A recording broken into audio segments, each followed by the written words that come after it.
Good morning बच्चों। तो बच्चों, अब जो है आप लोग का इंतज़ार ख़त्म हो चुका है। हम क्लास 12 हिंदी इलेक्टिव का 5वां सेट आज जो है आप लोग के बीच हम जारी करने वाले हैं। कहने का मतलब है 4 सेट हमने जारी कर दिए हैं। आज हिंदी इलेक्टिव का जो जैक द्वारा मॉडल सेट जारी किया गया है उसका 5वां सेट जो है आज आप लोग के बीच हम लाने वाले हैं। तो चलिए हम जो है ये 5वां सेट का 40 क्वेश्चन जो है इसको देखते हैं एक करके और सही आंसर को टिक लगाने का प्रयास करते हैं। तो चलिए देखिए, झारखंड शैक्षिक अनुसंधान प्रशिक्षण परिषद, बार बार इसको पढ़ने की आवश्यकता नहीं है, आप लोग को पता है। आप लोगों ने 4 सेट देख चुके होंगे। ये आपका 5वां सेट है। देखिए सेट 5 है ना, हिंदी विषय है, ऐच्छिक है, समय आपको 1.5 घंटा है, पूर्णांक है 40 पूर्णांक 40 है, 40 नंबर का क्वेश्चन है, ठीक है। लेकिन समय आपको 1.5 घंटा मिल रहा है, काफ़ी समय है, ऑब्जेक्टिव क्वेश्चन है, आप आराम से जो है टिक लगा सकते हैं। लेकिन बच्चों आपको इसको जो है मन मस्तिष्क में जो 5 सेट को आपको बैठा लेना पड़ेगा, क्योंकि अगर ये 5 सेट अगर आप दिमाग में बैठा लेते हैं तो मैं दावा करता हूँ आप 70% से अबव नंबर जो है आप ले आइएगा। तो चलिए आगे हम लोग देखते हैं। निम्नलिखित गद्यांश को ध्यानपूर्वक पढ़कर प्रश्न संख्या 1 से 4 के लिए सही विकल्प का चयन कीजिए, है ना। तो देखिए क्या है, अनुशासन का अर्थ अपने को कुछ नियमों में बांध लेना और उन्हीं के अनुसार कार्य करना। अनुशासन के अभाव में समाज में अराजकता और अशांति का साम्राज्य होता है। चलिए हम लोग जो है ज़्यादा इस पर चर्चा नहीं करेंगे, हम लोग डायरेक्ट क्वेश्चन की ओर आएंगे, क्योंकि हम लोग को क्वेश्चन को देखना है। बच्चों ये वीडियो को पॉज करके आप इसको 10 बार पढ़ लीजिएगा और आंसर मिला लीजिएगा कि सही है कि नहीं। अगर गलत लगेगा तो आप कमेंट बॉक्स में हमें ज़रूर बताइएगा। तो देखिए अनुशासन का अर्थ है, तो क्या अर्थ है, स्वयं पर दूसरों का शासन, है ना, शासन रहित जीवन, स्वयं पर स्वयं का शासन। तो ये आपका हो जाएगा डी नंबर का आंसर हो जाएगा, ठीक है। ये आपका डी नंबर, यानी स्वयं पर अपना शासन नहीं होना चाहिए, दूसरों का शासन होना चाहिए, ठीक है, उसी को अनुशासन कहते हैं, है ना। स्वयं पर स्वयं का भी शासन होना चाहिए और स्वयं पर दूसरों का भी शासन होना चाहिए और शासन रहित भी जीवन जो है होना चाहिए, यानी ये तीनों ये जो है घूमता फिरता लग रहा है, इसलिए ये आपका डी नंबर का सही हो जाएगा। चलिए अगला क्वेश्चन देखिए क्या है कि इसमें अनुशासन का कोई महत्व नहीं होता, तो ये हो जाएगा आपका वन्य जीव। वन्य जीव में कोई जीव जंतु है ना, गाय बैल, उस सबका कोई अनुशासन का महत्व नहीं होता है। तीसरा क्वेश्चन है किसमें विकास के साथ अनुशासन का महत्व बढ़ता है, जनसंख्या वृद्धि के साथ, भौतिक संसाधनों के विकास के साथ, ठीक है। यह देखिए आगे फिर है ये आपका सभ्यता और संस्कृति के विकास के साथ, ये आपका आंसर हो जाएगा। चलिए अगला क्वेश्चन देखते हैं। उपयुक्त गद्यांश का उपयुक्त शीर्षक चुनिए, तो इसका शीर्षक देखिए हम अनुशासन से संबंधित बात कर रहे हैं तो इसका अनुशासन हो जाएगा। ये कॉमन सेंस है ना। ये 2-4 क्वेश्चन, 1-2 क्वेश्चन सिंपल रहता है, इसको पढ़ने की आवश्यकता नहीं, डायरेक्ट आप क्वेश्चन को देख के भी टिक लगा सकते हैं। अब देखिए पद्यांश आ गया, एक पद आ गया आप लोग के बीच, है ना, हम लोग के बीच, और इस पद से संबंधित फिर आपको मतलब 4-5 क्वेश्चन दिया गया है। देखिए कविताओं में अब किसका जिक्र नहीं होता है, तो बच्चों पेड़, मौसम, फूल, ये सभी इसका जिक्र अब नहीं होता है, क्योंकि यहाँ पर देखिए लिखा हुआ है पेड़, चिड़िया, फूल, पौधे और मौसम का अब जिक्र नहीं होता है। कहने का मतलब है बच्चों अब हम लोग मानव पर ज़्यादा संबंधित कविताएं और कहानी जो है लिखी जाती है। कविताएं हमेशा से किसका साथ देती रही है, तो ये सत्य का साथ जो है देती रही है, तो ये इसका आंसर हो जाएगा। चलिए आगे कहते हैं कैसे लोग धन के बल पर सच को झुठला देते हैं, तो संवेदनहीन जो व्यक्ति होता है, कैरेक्टरलेस, ठीक है, वो क्या करते हैं, धन के बल पर सच को जो है झूठ साबित कर देते हैं। कविताएं किसका भंडा फोड़ देती है, किसका भंडा फोड़ देती है कविताएं, देखिए इसका यहाँ पर आंसर आपका यहाँ पर हम सेट कर दे रहे हैं। देखिए सच का, झूठ का, संवेदना का और ये सभी का। तो कविताएं किसका भंडा फोड़ देती है, तो झूठ का जो है वो भंडा फोड़ करके रख देती है, ठीक है।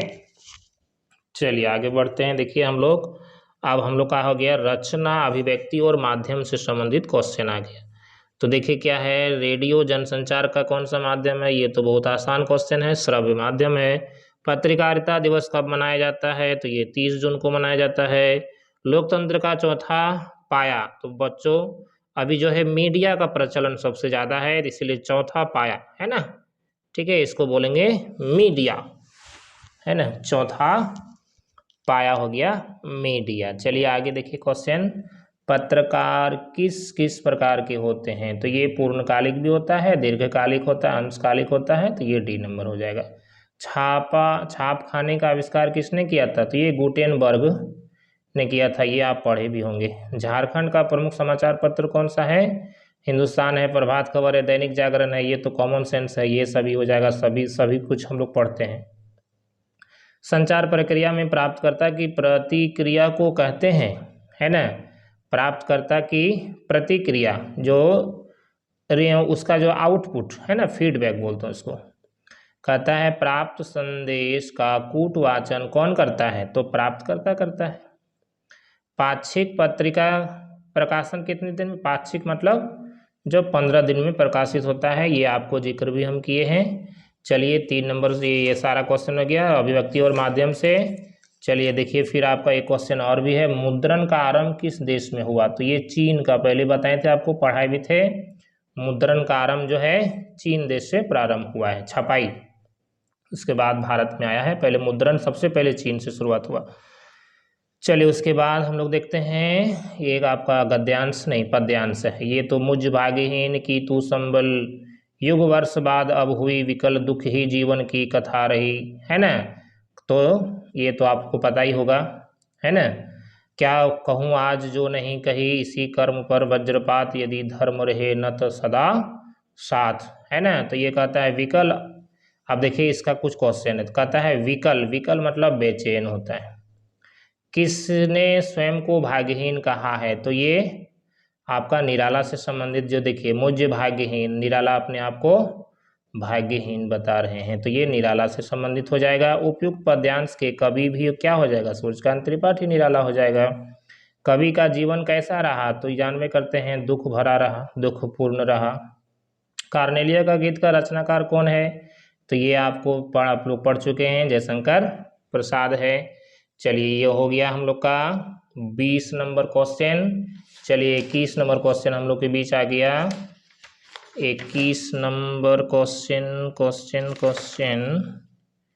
ओ 20 अच्छा 20 नंबर क्या था? किसने स्वयं को भाग्यहीन, निराला, ये आपका 21 क्या दुखपूर्ण, कार्नेलिया, 23, अच्छा ये 23, 20 बोल रहे थे, 23 नंबर क्वेश्चन हो गया।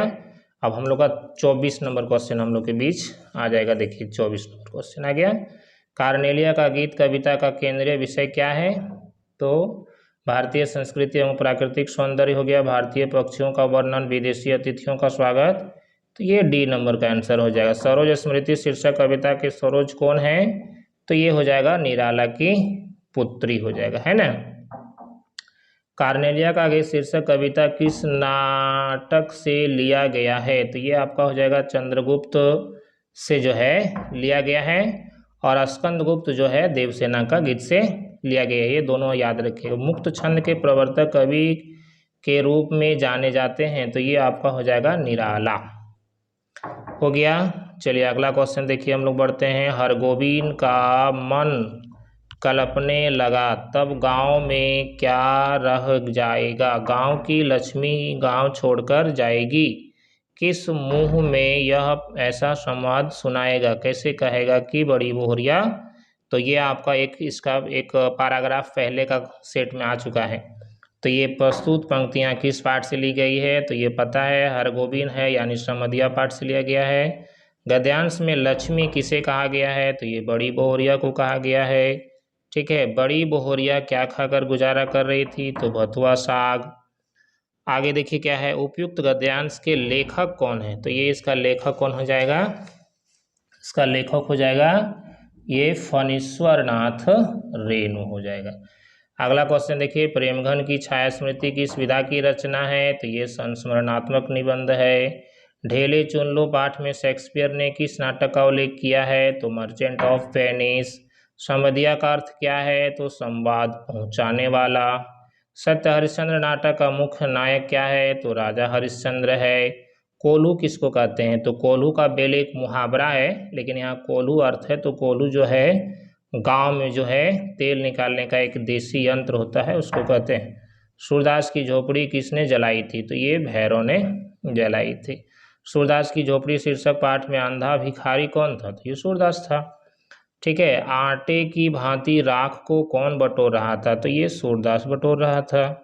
झोपड़ी के आसपास सन्नाटा छा जाने का कारण क्या था? तो ये झोपड़ी का जलना, है ना। तो ये 40 क्वेश्चन आप लोग के बीच हम रखें। तो चलिए, उम्मीद है आप ये सारा क्वेश्चन को बहुत आसानी से समझ गए होंगे। तो आज के लिए इतना ही। Thank you.